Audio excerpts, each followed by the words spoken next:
आज मत्स्यलोक की रानी ने राजकुमारी को जन्म दिया था। पूरे मत्स्यलोक में खुशियां मनाई जा रही थी। महारानी ने जादूगरनी सुमी को बुलाया। सुमी, मेरी बेटी वो है जिसे इस ब्रह्मांड ने अपने आखिरी वंशज के रूप में चुना है, जिसकी मृत्यु के पश्चात उसका रक्त नीलमणि में बदल जाएगा। मेरी बेटी को अपनी ये नीलमणि उसके राज्याभिषेक होते ही प्राप्त हो जाएगी। उसे हमारे देवताओं ने हम सबकी भलाई के लिए चुना है। उस नीलमणि में इतनी शक्ति होगी कि पूरे ब्रह्मांड को अपने अंदर समाहित कर सकती है। इसे धारण करने वाला यथाशक्ति का मालिक होगा। लेकिन अगर ये नीलमणि किसी गलत हाथों में पड़ गई तो तुम कल्पना भी नहीं कर सकती कि इसका परिणाम क्या होगा। ऐसा क्या महारानी? राजकुमारी के 18 वर्ष के होते ही इसका राज्याभिषेक किया जाएगा, लेकिन उससे पूर्व इसकी जान को खतरा है। खतरा? कैसा खतरा महारानी? 18 वर्ष की होने पर इसके अंदर सभी शक्तियां जागृत हो जाएंगी, लेकिन उस समय इसका विवाहित होना भी जरूरी है। किंतु उससे पहले अगर इसके रक्त से बने नीलमणि को जादूगर कपाली ने अपनी जादुई छड़ी में लगा लिया तो फिर ये राज्य समाप्त हो जाएगा और वो दुष्ट सबको गुलाम बना लेगा। अभी वे बात कर ही रहे थे कि एक दासी दौड़ती हुई आई। महारानी, जादूगर कपाली ने महल पर हमला कर दिया है। सुमी, तुम कपाली की सगी बहन हो, पर मुझे तुम पर अपनी दोस्ती पर भरोसा है। अपनी जादुई विद्या से तुम ही मत्स्यलोक की रक्षा कर सकती हो। मैं अपनी जादुई शक्तियों से मत्स्यलोक को पानी के जादुई शीशे से पूरी तरह से बंद कर दूंगी, जिससे ये हमेशा सुरक्षित रहेगा। सुमी, ये नीलमणि मेरी निशानी है। तुम इसे राजकुमारी के गले में डाल दो। अब सब तुम्हारे हवाले है। ऐसा कहते ही महारानी ने अपने प्राण त्याग दिए। महारानी की मरते ही सारे लोक में दुख का माहौल छा गया। सागर में तूफान उठने लगा, सारा पानी मैला होने लगा। इतने तूफान में कपाली को कुछ हासिल न हुआ और वो कुछ पता न लगा पाया। राजकुमारी की रक्षा के लिए उसे यहाँ से पृथ्वी लोक छोड़ना होगा, वरना जादूगर कपाली उसका पता लगा लेगा। सुमी जादूगरनी राजकुमारी को एक छोटी सी बच्ची के रूप में बदल देती है और सागर में खड़ी एक नाव में रख देती है। आज मैं अपनी नाव को समुद्र के बीच में ले जाऊंगा। आसमान साफ है, आज काफी मछलियां पकड़ में आ जाएंगी। हाँ। अचानक भीमा को नाव में से किसी बच्ची की रोने की आवाज आती है। हे भगवान, मेरी नाव में ये छोटी सी बच्ची किसकी है? देखने में तो किसी राजघराने की लगती है। इसे घर ले चलता हूँ। अरे भाग्यवान, कहाँ हो? इधर आओ जल्दी। क्या हुआ जी? क्यों चिल्ला रहे हो? अरे, ये किसकी बच्ची उठा लाए आप? अरे उठा के नहीं लाया हूँ। आज जब मैं मछली पकड़ने गया था तो मैंने देखा कि ये रो रही थी। वहां दूर तक कोई नहीं था। लगता है पैदा करके छोड़ दिया है इसे। शायद पालने की हिम्मत नहीं थी। जाने दीजिए, कौन जाने किसके घर की परिस्थितियां कैसी थीं। लगता है इसका हमारे भाग्य में आना तय था, तभी तो इतने सारे मछुआरों के होते हुए ये सिर्फ हमारे घर आई। आपका बहुत बहुत धन्यवाद प्रभु, आपने मेरी सोनी गोद भर दी। धीरे धीरे 14 साल बीत गए। राजकुमारी रिमझिम को भीमा और रमा लाड प्यार से पालने लगे। रिमझिम बचपन से ही बड़ी दयालु थी।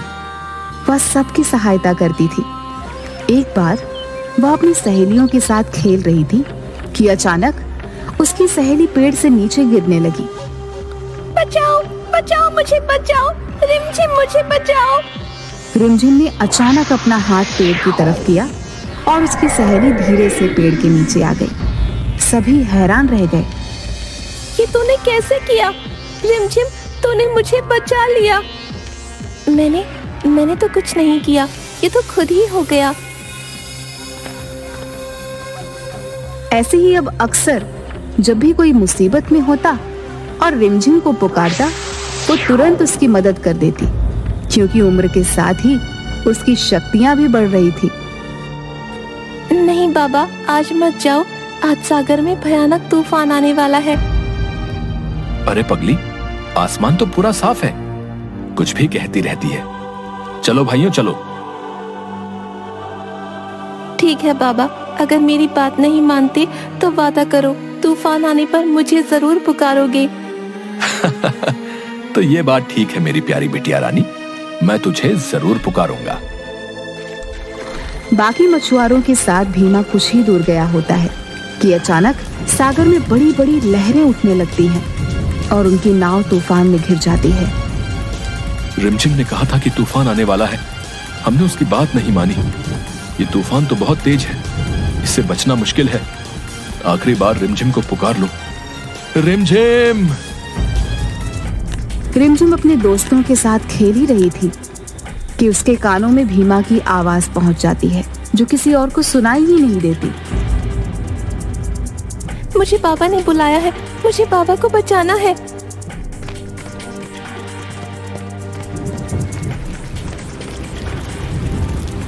वह दौड़ती हुई सागर के किनारे जाती है और अपने दोनों हाथों में सागर के पानी को भर लेती है। उसके ऐसा करते ही तूफान शांत हो जाता है और भीमा अपने मछुआरे दोस्तों के साथ सही सलामत वापस आ जाता है। आज 17 वर्ष हो गए, लेकिन अपनी जादुई शक्तियों के होते हुए भी मैं राजकुमारी का पता नहीं लगा पाया। अब मेरे पास ज्यादा समय नहीं है। मेरी सभी जादुई शक्तियों, स्वर्गलोक, पाताल लोक, पृथ्वी लोक, हर जगह जाकर राजकुमारी का पता लगाओ। मुझे उसके 18 वर्ष के होने से पहले उसके रक्त का नील मणि चाहिए। जादूगर की छड़ी में से 3 रोशनी निकलने लगती है और एक बड़ी चील का रूप लेकर धरती की तरफ उड़ जाती है, एक उल्लू का रूप लेकर स्वर्गलोक की तरफ जाती है और एक नाग का रूप लेकर पाताल लोक की तरफ।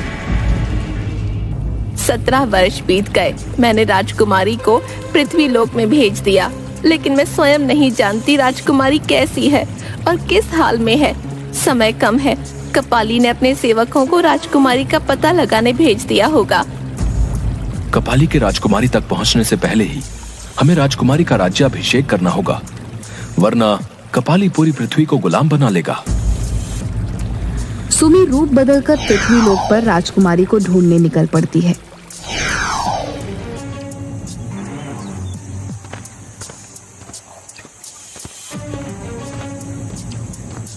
राजकुमारी एक बड़ी तितली को जमीन पर गिरा हुआ देखती है। ये इतनी सुंदर तितली है, इतनी बड़ी तितली। तुम कौन हो और मुझे क्यों मारना चाहती हो? मैं रिमझिम हूँ। नहीं नहीं, मैं तुम्हें मारना नहीं चाहती। मैं तो एक जादूगर राजकुमार हूँ, जिसे सजा देने के लिए मेरे पिता जादूगर ने तितली बना दिया। लेकिन तुमने मुझसे बात करके मुझे वापस राजकुमार बना दिया। अपनी शक्ति से अब मैं तुम्हें तितली बनाकर अपने देश ले चलता हूँ। वहां मैं तुम्हें अपनी दुनिया दिखाऊंगा। रिमझिम तितली के रूप में जादूगर राजकुमार के साथ उसके देश चली जाती है। अरे राजकुमार, तुम अपने साथ किसे लेकर आए हो? मुझे तुम्हारे साथ किसी मत्स्य कन्या की खुशबू आ रही है। महाराज, आपका जादू गलत सूचना दे रहा है। मैं तो अपने साथ पृथ्वी लोक की एक लड़की को तितली बनाकर लाया हूँ। राजकुमार जैसे ही तितली को बाहर निकालता है, जादूगर अपने जादू से पहचान लेता है कि वह मत्स्य राज की राजकुमारी है। अरे, ये तो वही राजकुमारी है जिसे बड़े भैया पिछले 18 सालों से ढूंढ रहे हैं। उन्हें तुरंत सूचना देनी होगी। आप ऐसा नहीं कर सकते। मेरा भाई जादूगर कपाली बहुत बड़ा जादूगर है। अगर उसे मैंने सूचना नहीं दी तब भी उसे पता चल जाएगा। मैं नहीं चाहता कि हम दोनों मारे जाएं। भैया, ये जानते हुए भी कि मैं जादूगर कपाली की सगी बहन हूँ, महारानी ने राजकुमारी की सुरक्षा की जिम्मेदारी मुझे दी है। मेरे होते हुए इसका कोई बाल भी बांका नहीं कर सकता। मैं राजकुमारी को लेकर जा रही हूँ। सुमी अपने जादू से राजकुमारी की चारों तरफ सुरक्षा कवच बना देती है और उसे लेकर गायब हो जाती है। जिसे नाजों से पाला वही मेरी हार देखना चाहती है। आज राजकुमारी के साथ सुमी का भी अंत होगा। मैं ब्रह्मांड का सबसे ताकतवर जादूगर बनूंगा। तुम सब मेरे गुलाम बनोगे। नहीं भैया, जब तक मेरे प्राण हैं, मैं सुमी का बाल भी बाका नहीं होने दूंगा। तो ठीक है।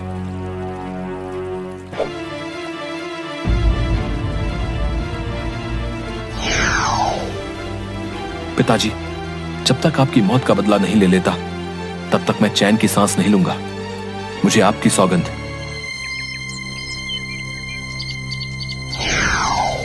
भीमा, रिमझिम मत्स्य लोक की राजकुमारी है। इसके जीवन की रक्षा के लिए हमें आज ही इसका राज्याभिषेक करना होगा। यहीं पर तैयारी करो। तभी राजकुमार भी अपनी सेना के साथ वहां पहुंच जाता है और सुमी से कहता है, बुआ जी, जादूगर कपाली ने पिताजी का वध कर दिया है। मुझे आपका साथ चाहिए। मैं उन्हें छोड़ूंगा नहीं। सभी लोग जल्दी जल्दी राज्याभिषेक की तैयारी करने लगते हैं और जैसे ही राज्याभिषेक का समय आता है, अचानक चारों तरफ अंधेरा छा जाता है। मैं आ गया। देखता हूँ मुझे सर्वशक्तिशाली बनने से कैसे रोकोगी। राजकुमार, राजकुमारी के सर पर मुकुट रख दो। तुम भूल गई सुमी, केवल मुकुट रखने से कुछ नहीं होगा। राजकुमारी के अंदर सभी शक्तियों को जागृत करने के लिए उसका विवाहित होना भी जरूरी है। तुम्हारा काला जादू तुम्हें बर्बाद कर देगा भैया। तुम जानते हो, गुरुजी ने हम तीनों भाई बहनों को जादू के गुण सिखाए थे और हमसे वादा लिया था कि हम इसका प्रयोग केवल सबकी भलाई के लिए करेंगे। भलाई भलाई के लिए ही तो कर रहा हूँ, अपनी भलाई के लिए। अपने जादू से मैं एक असुर सेना की रचना करूंगा और सारे ब्रह्मांड का राजा बनूंगा।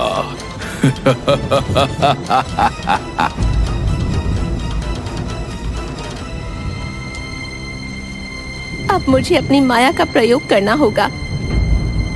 राजकुमार, क्या तुम राजकुमारी से विवाह करोगे? लगता है विधाता ने तुम्हें ही राजकुमारी के लिए चुना है। भीमा, तुमने इसका पालन किया है। तुम्हें तो इस रिश्ते से कोई ऐतराज तो नहीं? मुझे राजकुमारी पसंद है। मैं राजकुमारी से विवाह करने के लिए तैयार हूँ। नहीं, मुझे कोई ऐतराज नहीं। आप बस मेरी बेटी के प्राणों की रक्षा कीजिए। मैं यहाँ पर माया से नकली रिमझिम का निर्माण कर रही हूँ, जिसका विवाह किसी मछुआरे से होगा। और कपाली जब तक उसे मारने की कोशिश करेगा, तब तक तुम मंदिर में रिमझिम को मुकुट पहनाकर राजकुमार से उसका विवाह करवा दो। रिमझिम के सर पर जादुई मुकुट रखकर उसका राज्याभिषेक कर देता है और राजकुमार उसकी मांग में सिंदूर भर देता है। ऐसा करने के साथ ही रिमझिम की सारी शक्तियां जागृत हो जाती हैं। सुमी, तूने झूठे माया जाल में फंसाकर राजकुमारी का राज्याभिषेक कर दिया। अब तू नहीं बचेगी। देखता हूँ उस मायावी कन्या से विवाह कौन करता है। रुक जाओ जादूगर, बहुत हो चुका। तुम मेरे रक्त से नीलमणि को प्राप्त करना चाहते थे ना? मैं तुम्हारी सारी शक्तियाँ जादूगरनी सुमी को देती हूँ। तुम्हारी सारी शक्तियाँ जादूगरनी सुमी के अंदर आ जाएंगी। आज से तुम जादूगरनी सुमी के गुलाम बन के रहोगे। तुम्हें भी तो पता चले कैसा लगता है किसी का गुलाम बनना। नहीं नहीं, ऐसा मत करना। मुझे माफ कर दो, मुझसे गलती हो गई। मेरी शक्तियां मुझसे मत छीनो।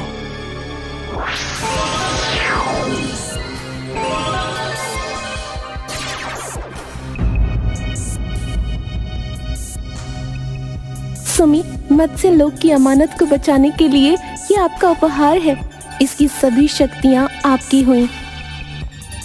प्यारी रिमझिम, तुझसे विदाई का समय आ गया है। माता पिता के रूप में हमने तेरा विवाह अपने हाथों से कर दिया। जा बेटी जा, अब तू अपने कर्तव्य निभा। माँ, पिताजी, मैं जिंदगी में आपको कभी भूल नहीं सकती। जब मैं थक जाऊंगी और मुझे माँ की गोद की याद आएगी, तो मैं आपके पास आ जाऊंगी।